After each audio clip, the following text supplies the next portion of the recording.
Evening, Jessica Harmson with ABC News. The flood peak may have passed Renmark, but towns and communities downstream are still nervously watching water levels rise and inundate properties.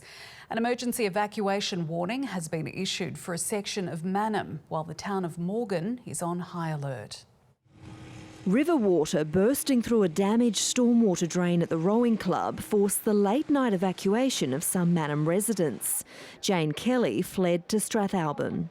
And luckily I had pre-packed everything except medications, and my husband's quite disabled, so it was a battle to get him out. Within probably an hour or so, we've got another knock on the door. You've got to go now.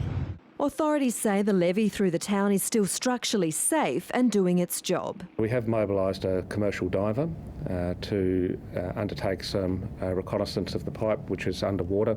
Emergency services rescued 3 people from the roof of their sinking car at Renmark who'd driven through a closed road into the flood. They lost control of the vehicle and they were safely recovered and brought to safety by a swift water rescue team. Here in Morgan, the threat is escalating. The river level is much higher than authorities predicted, and the peak is still about a week away. It's now expected to reach the 1931 flood level.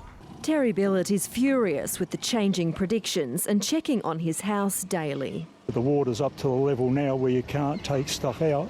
You know, it's people's lives they're dealing with, and the stress is enormous.